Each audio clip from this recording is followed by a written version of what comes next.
बहनों को जय मसीह की। हम लूका की पुस्तक पढ़ेंगे, लूका 1:9।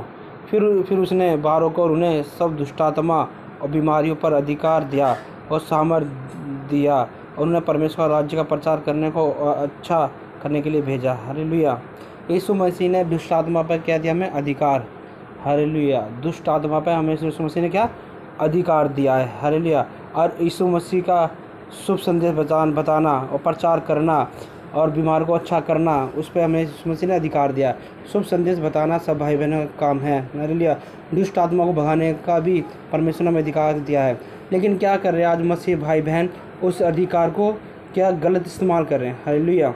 बहुत से पास्टर, बहुत से विश्वासी भाई बहन उससे क्या गलत इस्तेमाल कर रहे हैं। क्या गलत इस्तेमाल कर रहे हैं? हालेलुया। परमेश्वर वचन में लिखा, परमेश्वर ने हमें सांप बिच्छू पे रोंदने का अधिकार दिया है। हालेलुया। हमें पहले ये पता होना चाहिए सांप क्या है, बिच्छू क्या है। हालेलुया। हालेलुया। आजकल लोग क्या कर रहे हैं? हालेलुया।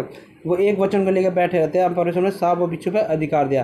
लेकिन हमें सोचना चाहिए बिच्छू क्या है, सांप क्या है। हालेलुया। अब मैं एक गवाही देना चाहता हूँ। हालेलुया। एक गवाही था।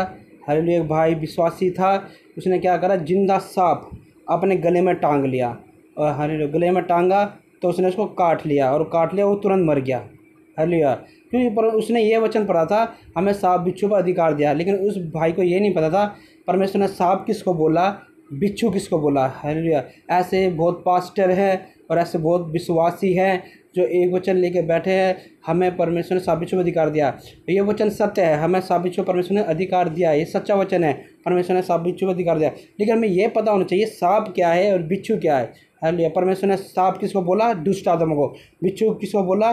दुष्ट आत्मा को। हालेलुया। आज ये वचन लेके लोग अपनी जान को खतरे में डाल रहे हैं। कोई हाथ में बिच्छू पकड़ लेता है, कोई हाथ में सांप को पकड़ लेता है। जैसे मैंने आपको गवाही बताई थी, एक भाई था, उसने जिंदा सांप अपने गले में टांग लिया और जैसे उसने गले में टांगा और उसे काट लिया, वो काटते ही वो मर गया।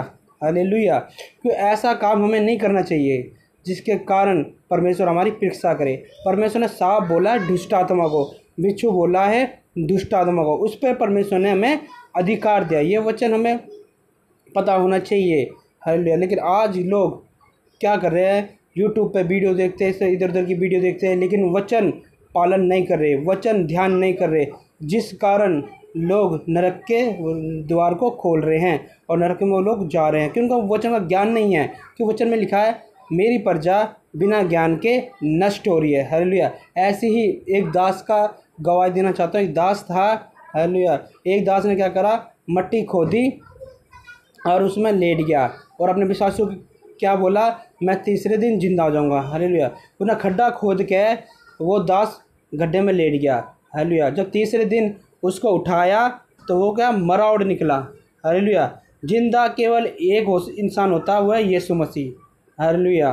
यीशु मसीह तीसरे दिन क्या? जिंदा हो गया था। लेकिन आजकल के पास्टर, बहुत से पास्टर क्या कर रहे हैं? हालेलुया। उसने सोचा जैसे यीशु मसीह जिंदा होया वैसे मैं जिंदा हो जाऊंगा। हालेलुया। जब मैंने एक गवाही देखी तो मैं खुद हैरान हो गया। एक पास्टर गड्ढा खोद कर उसमें लेट गया और उसमें लेट के उसने 3 दिन विश्वासियों से बोला मैं तीसरे दिन जिंदा हो जाऊंगा। लेकिन जब तीसरे दिन विश्वासी गए तो उस पास्टर को क्या? मरा उड़ पाया गया। हालेलुया। इसलिए परमेश्वर वचन क्या कहता है? परमेश्वरी परीक्षा हमें कभी नहीं करनी चाहिए।